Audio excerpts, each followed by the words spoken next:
Hello guys, ಎಲ್ಲ ಹೇಗಿದ್ದೀರಾ? ಎಲ್ಲ ಚೆನ್ನಾಗಿದ್ದೀರಾ? ಯಾರ್ಯಾರು ನನ್ನ ವೀಡಿಯೋ ನೋಡ್ತೀರಾ ಎಲ್ಲ ಫಾಲೋ ಮಾಡಿ, ಎಲ್ಲ ಸಬ್ಸ್ಕ್ರೈಬ್ ಮಾಡಿ ಅಂತ ಕೇಳ್ತಿದ್ದೀನಿ. ಕೆಳಗಡೆ ಸಬ್ಸ್ಕ್ರೈಬ್ ಮಾಡಿ ಅಕೌಂಟ್ ಇದೆ, ಅದಕ್ಕೆ ಫಾಲೋ ಮಾಡಿ ನಿಮ್ಮ ಸಪೋರ್ಟ್ ಕೊಡಿ. ನಾನು ಹಾಗೆ ಇಂಥ ವೀಡಿಯೋಗಳು ಮಾಡೋಕ್ಕೆ ಇನ್ನೊಂದು ಸ್ವಲ್ಪ ಇಂಟ್ರೆಸ್ಟಿಂಗ್ ಬರುತ್ತೆ ಅಂತ ಹೇಳ್ತಿದ್ದೀನಿ. ಬನ್ನಿ ಈ ವಿಡಿಯೋ ಈಗ ಯಾಕೆ ಈ ಥರ ವೀಡಿಯೋ ಮಾಡ್ತೀನಿ ಅಂದರೆ, ಲಾಕ್ ಥರ ಅಂದರೆ ನಂತರ ಸ್ಟ್ಯಾಂಡ್ ಇತ್ತು ಗೈಸ್, ಆ ಸ್ಟ್ಯಾಂಡ್ನ ಮುರಿದೋಗಿದ್ದಕ್ಕೆ ಅದು ನೋಡಿ ಇದ್ರ ಪಾರ್ಟ್ಸ್ ಇಲ್ಲೇ ಐತೆ, ಅದಕ್ಕೆ ಮುರಿದೋಗಿದ್ದಕ್ಕೆ ನಾನು ಈ ಥರ ವೀಡಿಯೋ ಮಾಡ್ತಿದ್ದೀನಿ. ಏನಂದರೆ ಇವತ್ತಿನ ಟಾಪಿಕ್ಕು ವೋಟಿಂಗ್ ರಿಸಲ್ಟಲ್ಲಿ ತುಂಬ ಬದಲಾವಣೆ. ಈ ಥರ ಚಾನ್ಸ್ ಇದೆ ಅಂತ ಗೊತ್ತಿಲ್ಲ. ಇಂಥ ಲಾಸ್ಟ್ ಇದ್ದರೂ ಫಸ್ಟ್ ಬರ್ತಾರೆ ಅಂತಲೇ ತುಂಬ ಆಶ್ಚರ್ಯ. ಯಾಕಂದರೆ ಇದು ಯಾಕೆ ಕಾವ್ಯವರು ಇಷ್ಟು ಲಾಸ್ಟ್ ಬರ್ತಾರೆ ಅಂತ ತುಂಬ ಆಶ್ಚರ್ಯ ಆಗುತ್ತೆ. ಏನು ಗೊತ್ತಾ ಗೈಸ್, 6ನೇ ಸ್ಥಾನದಲ್ಲಿ ಯಾರಿದ್ದಾರೆ ಅಂದರೆ, 6ನೇ ಸ್ಥಾನದಲ್ಲಿ ರಘು ಅವರು ಇದ್ದಾರೆ. ರಘು ಅವರು 6ನೇ ಸ್ಥಾನದಲ್ಲಿದ್ದಾರೆ. ಏನು ಹೆಚ್ಚು ಕಮ್ಮಿ ಏನೋ ಬದಲಾವಣೆ ಆಗಿಲ್ಲ, ಅಲ್ಲೇ ಇದ್ದಾರೆ. ಮತ್ತು 6ನೇ ಸ್ಥಾನ ಬಿಟ್ಕೊಂಡು ಅವ್ರದ್ದು ರಘುವರ್ ವೋಟಿಂದು ಎಷ್ಟು ಬಂದೈತೆ ಅಂದರೆ, ವೋಟಿಂಗ್ ಪರ್ಸೆಂಟೇಜು ಹೇಳ್ತೀನಿ ನೋಡ್ರಿ, 8.2% ವೋಟ್ ಬಂದೈತೆ ಅವರಿಗೆ. ತುಂಬ ಲಾಸ್ಟ್ನೇ ಸ್ಥಾನದಲ್ಲಿದ್ದಾರೆ ಇವರು. 6ನೇ ಸ್ಥಾನದಲ್ಲಿ ಇದ್ದಾರೆ. ಈ ಸರಿ ಹೊರಗಡೆ ಹೋಗೋದು ಇವರೇ ಅನಿಸುತ್ತೆ ಮೋಸ್ಟ್ಲಿ. ಮಂಗಳವಾರ ಎಪಿಸೋಡಲ್ಲಿ ಇವತ್ತು ಮಂಗಳವಾರ ಬೆಳಗ್ಗೆ ಸಿಕ್ಕಿದ್ದು ವೋಟಿಂಗ್ ರಿಸಲ್ಟ್ ನನಗಿದು. 6ನೇ ಸ್ಥಾನದಲ್ಲಿದ್ದರು ರಘುವರು.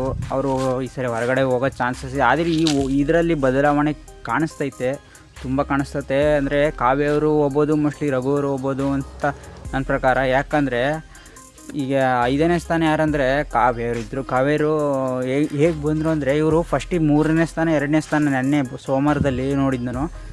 2ನೇ ಸ್ಥಾನ ಇಲ್ಲ 3ನೇ ಸ್ಥಾನ ಇದ್ದರು. ಇಷ್ಟು ಬೇಗ ಇಷ್ಟು ಕೆಳಗಡೆ ಹೇಗೆ ಬಂದಿದ್ದಾರೆ ಗೊತ್ತಿಲ್ಲ. ಇವ್ರಿಗೆ ವೋಟಿಂಗ್ ರಿಸಲ್ಟ್ ನೋಡಿದ್ರೆ 8.6% ವೋಟ್ ಬಂದೈತಿ ಇವರಿಗೆ. ರಘುವ್ರದ್ದು ಇವ್ರದ್ದು ಕಂಪೇರ್ ಮಾಡಿದ್ರೆ ಇನ್ನು 5% ಅಷ್ಟೇ ವೋಟಿಂಗ್. ಇವ್ರು 5% ಆದರೆ ಕಾವೇರೆಲ್ಲ ಲಾಸ್ಟ್ ಆಗ್ತಾರೆ. 6ನೇ ಸ್ಥಾನ ಕಾವೇರಿ ಬಂದುಬಿಡ್ತಾರೆ. ರಘು ಅವರು 5ನೇ ಸ್ಥಾನಕ್ಕೆ ಹೋಗೋ ಚಾನ್ಸಸ್ ಇದೆ. ಕಾವೇರಂತೂ ಫ್ಯಾನ್ಸ್ಗಳು ವೋಟ್ ಮಾಡಿದ್ರೆ ಕಾವೇರಿ ಅಲ್ಲೇ ಇರ್ತಾರೆ. ಮತ್ತು 4ನೇ ಸ್ಥಾನ ಬಂದುಬಿಟ್ಟು ಧ್ರುವಂತವರು ಅವರೆಲ್ಲದಾರು ಅಲ್ಲೇದಾರೆ. ಈ ವೋಟಿಂಗಲ್ಲಿ ಬದಲಾವಣೆ ಆಗಿರೋದಂದರೆ ಕಾವ್ಯವರು ತುಂಬ ಕೆಳಗಡೆ ಬಂದುಬಿಟ್ಟಿದ್ದಾರೆ. ಇವ್ರು 3ನೇ ಸ್ಥಾನ ಇದರಲ್ಲಿದ್ದರು ಕಾವ್ಯರು. ಅಷ್ಟು ಬೇಗ ಇಷ್ಟು ಕೆಳಗೆ ಬರ್ತಾರೆ ಅಂತ ಗೊತ್ತಿರಲಿಲ್ಲ. ಮತ್ತು ಧ್ರುವಂತವ್ರು ಇವರು ವೋಟಿಂಗ್ ರಿಸಲ್ಟ್ ನೋಡಿದ್ರೆ ಇವರು ವೋಟಿಂಗ್ ಬದಲಾವಣೆ ಭಾಳ ಕಾಣ್ತೈತೆ. ಇವರು 3ನೇ ಸ್ಥಾನ ಹೋಗ್ಬೋದು ಅಂತ ಹೇಳಿ 4ನೇ ಸ್ಥಾನ ಆದರೆ ಧ್ರುವಂತವರು 3ನೇ ಸ್ಥಾನ ಹೋಗ್ಬೋದು. ಯಾಕಂತ ಗೊತ್ತಾ, ಧ್ರುವಂತವರು ಅಶ್ವಿನಿಯವರು 3ನೇ ಸ್ಥಾನ ಬಂದುಬಿಟ್ಟಿದ್ದಾರೆ. ಇವರು ಫಸ್ಟಿಗೆ ನಾನು ನೋಡಿದ ಪ್ರಕಾರ ಎಷ್ಟನೇ ಸ್ಥಾನದಲ್ಲಿದ್ರು ಗೊತ್ತಾ, ಇವರು ಫಸ್ಟ್ 5ನೇ ಸ್ಥಾನದಲ್ಲಿ ಇವ್ರು ಯಾವ ರೇಂಜಿಗೆ ಬಂದುಬಿಟ್ಟಿದ್ದಾರೆ ಅಂದರೆ, 5ನೇ ಸ್ಥಾನದಿಂದ 3ನೇ ಸ್ಥಾನ ಬಂದುಬಿಟ್ಟಿದ್ದಾರೆ.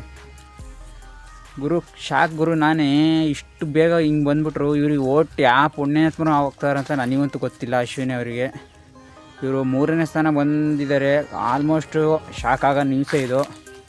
3ನೇ ಸ್ಥಾನ ಇರ್ತಿರ್ಲಿಲ್ಲ ಇವರು ಅಶ್ವಿನಿ ಅವರು. 5ನೇ ಸ್ಥಾನದಲ್ಲಿದ್ದರು. ಕಾವ್ಯವರು 3ನೇ ಸ್ಥಾನದಲ್ಲಿದ್ದರು. ಇವ್ರು 2 ಜನ ದಾಟ್ಕೊಂಡು ಬಂದಿದ್ದಾರೆ ಅಂದರೆ ಯಾವ ರೇಂಜಿಗೆ ಓಟ್ ಬಿದ್ದೈತೆ ಅಂದರೆ, ಸೈಕಾಗಿ ಬಿದ್ದೈತೆ ಓಟು. ಮಾತ್ರ ತುಂಬ ಚೆನ್ನಾಗಿ ಬಿದ್ದೈತೆ ಓಟು. ಇವ್ರಿಗೆ ಅಶ್ವಿನಿ ಅವ್ರಿಗೆ ಬಂದುಬಿಟ್ಟು 11.4% ಓಟ್ ಬಿದ್ದಿದ್ದಾವೆ. ಇವ್ರಿಗೆ ಇವರಿಗೆ ಕಂಪೇರ್ ಮಾಡಿದ್ರೆ ತುಂಬ ಧ್ರುವಂತವ್ರು ಹೋಗ್ಬೋದು, ಚಾನ್ಸಸ್ ಇದೆ 3ನೇ ಸ್ಥಾನಕ್ಕೆ. ಅಶ್ವಿನಿಯವ್ರು 4ನೇ ಸ್ಥಾನಕ್ಕೆ ಬರ್ಬೋದು. ಆಲ್ಮೋಸ್ಟು ಚಾನ್ಸಸ್ ಇದೆ. ನೋಡೋಣ, ಸಾಯಂಕಾಲದಲ್ಲಿ ನೋಡೋಣ. ನೋಡಿ ವೀಡಿಯೋ ಮಾಡಿ ಹಾಕ್ತೀನಿ. ಏನಂದರೆ ಇವರು 3ನೇ ಸ್ಥಾನ ಬಂದಿರೋದಂದ್ರೆ ಭಾಳ ಆಶ್ಚರ್ಯ ವಿಷಯ. ಅಂದರೆ 3ನೇ ಸ್ಥಾನ ನನಗೆ ನಂಬೋಕ್ಕಾಗ್ತಿಲ್ಲ. ನಾನು 2-3 ಸರಿ ಬೇರೆ ಎಲ್ಲ ನೋಡ್ಕೊಂಡು ಹೀಗೆ ವೀಡಿಯೋ ಮಾಡಿ ಹಾಕ್ತೀನಿ. ನಾನು ರಿಸಲ್ಟ್ ನೋಡ್ಕೊಂಡೆ ವೀಡಿಯೋ ಹಾಕ್ತೀನಿ. ಇದು 100% ಸತ್ಯನ ನಿಜನ ಒಂದು ಗೊತ್ತಿಲ್ಲ. ಇವ್ರು 3ನೇ ಸ್ಥಾನ ಬಂದಿದ್ದಾರೆ ಅಂದರೆ ನನಗೇ ಕನ್ಫ್ಯೂಸು.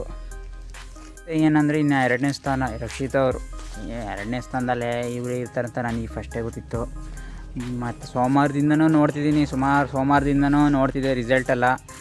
ವೀಡಿಯೋ ಮಾಡಿ ಹಾಕಿರಲಿಲ್ಲ, ಆದರೂ ಸೋಮವಾರದಿಂದ ನೋಡ್ತಿದ್ದೀನಿ. ಇವ್ರೇನು ಎಲ್ಲೂ ಇಲ್ಲ, ಕೆಳಗೆ ಇಲ್ಲೇ ಅಲ್ಲೇ 2ನೇ ಸ್ಥಾನ ಬಿಟ್ಟರೆ 3ನೇ ಸ್ಥಾನ ಬಿಟ್ಟರೆ 2ನೇ ಸ್ಥಾನದಲ್ಲಿ ಇದ್ದರು. ಇವ್ರೇನು ಕೆಳಗೆ ಹೋಗಿಲ್ಲ, ಕರೆಕ್ಟ್ ಅಲ್ಲೇದಾರೆ. ಇವ್ರೇನು ಮೇಲೆ ಕೆಳಗೆ ಏನಾಗಿಲ್ಲ. ಇವ್ರಿಗೆ ವೋಟಿಂಗ್ ಅಂತೂ ಚೆನ್ನಾಗೇ ಬಿದ್ದೈತೆ. ಇವ್ರು ಬೀಟ್ ಮಾಡೋಕ್ಕೆ ಸಾಧ್ಯ ಇಲ್ಲ ಅನಿಸ್ತತೆ ನನ್ನ ಪ್ರಕಾರ. ನೋಡೋಣ, ಮುಂದಿನ ಸಾಯಂಕಾಲ ಇವತ್ತು 6 ಗಂಟೆಗೆ ವೋಟಿಂಗ್ ಲಿಸ್ಟ್ ಕ್ಲೋಸ್ ಆಗುತ್ತೆ. ನಾಳೆ ಒಬ್ಬರು ಹೋಗ್ತಾರೆ ಮನೆಗೆ, ಓಕೆನಾ?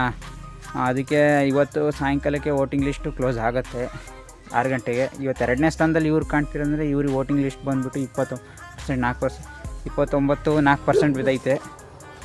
Voting list. ರಕ್ಷಿತ್ ಅವರು 2ನೇ ಸ್ಥಾನದಲ್ಲಿ. ಇವ್ರಿಗೆ ಬೀಟ್ ಮಾಡೋಕ್ಕೆ ಆಗೋದೇ ಇಲ್ಲ. ಅಶ್ವಿನಿ ಅವರು ಸರಿ ಓಟ್ ಬಿಡಬೇಕು. ಇವರಿಗೆ ನಾನು ತುಂಬ ವೀಡಿಯೋದಲ್ಲೆಲ್ಲ ನೋಡಿದ್ದೀನಿ. ಇವ್ರಿಗೆ ಬಿದ್ದಷ್ಟು ಅಶ್ವಿನಿ ಅವರಿಗೆ ಬೀಳಲ್ಲ ಅಂತ ಗೊತ್ತೈತೆ, ಅದು ಬೇರೆ ಪ್ರಶ್ನೆ. ಇವು 1ನೇ ಸ್ಥಾನದಲ್ಲಿ ಎಲ್ಲರಿಗೂ ಗೊತ್ತಿರೋದೆ ನಮ್ಮ ಗಿಲ್ಲಿನೇ.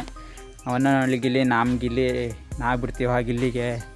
ನಾವು ಎಷ್ಟೇ ಜನ ಸೇರಿಸ್ಕೊಂಡು ವೋಟ್ ಮಾಡ್ತಿರ್ತೀವಿ, ನಾವು ಒಂದು ಬಿಡ್ತೀವಿ ಆ ಗಿಲ್ಲಿ ಫ್ಯಾನ್ಸ್ಗಳು. ನಾವು ಗಿಲ್ಲಿ ಅಂದರೆ ತುಂಬ ಇಷ್ಟ ನಮಗೆ.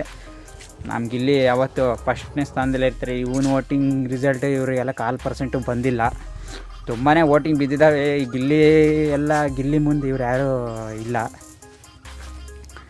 ಈ ವೋಟಿಂಗ್ ರಿಸಲ್ಟ್ ನೋಡೋದಾದರೆ ಗಿಲ್ಲಿದಾದರೆ ಎಷ್ಟೈತೆ ಅಂದರೆ 50%, ಅರ್ಧ ಐತೆ. ಇವರೆಲ್ಲ ಕಂಪೇರ್ ಮಾಡಿದ್ರೆ 1% ಬರೋಲ್ಲ ಗಿಲ್ಲಿಗೆ. ಇವ್ರದ್ದೆಲ್ಲ ಸೇರಿದ್ರೆ ಗಿಲ್ಲಿ ಓಟು 1% ಅಲ್ಲ, ಎಲ್ಲ ಸೇರಿದ್ರೆ ಗಿಲ್ಲಿಗೆ ಓಟ್ ಬರೋಷ್ಟು ಬಂದಿರುತ್ತೆ. ಗಿಲ್ಲಿಗೆ ಜಾಸ್ತಿ ಬಿದ್ದಿರೋ ಆಲ್ಮೋಸ್ಟು. ಆಮೇಲೆ ಏನಂದರೆ ಎಲ್ಲ ಯಾರ್ಯಾರಿಗೆ ಈ ವಿಡಿಯೋ ನೋಡಿದ್ದೀರಾ ಪ್ಲೀಸ್ ಸಬ್ಸ್ಕ್ರೈಬ್ ಮಾಡಿ, ಒಂದು ವೀಡಿಯೋಗೆ ಒಂದು ಲೈಕ್ ಮಾಡಿ. ಇಷ್ಟ ಆದರೆ ನಾನು ವೋಟಿಂಗ್ ರಿಸಲ್ಟ್ ಚೆನ್ನಾಗಿ ಹೇಳಿದ್ದೀನಿ ಅಂತ ಗೊತ್ತಿಲ್ಲ, ಪ್ಲೀಸ್ ಸಬ್ಸ್ಕ್ರೈಬ್ ಮಾಡಿರಿ ಅಂತ ಕೇಳ್ತೀನಿ ಪ್ಲೀಸ್. ಓಕೆ, ನೆಕ್ಸ್ಟ್ ವೀಡಿಯೋದಲ್ಲಿ ವೋಟಿಂಗ್ ಲಿಸ್ಟ್ ಸಿಗೋಣ. ಓಕೆ, ಬಾಯ್.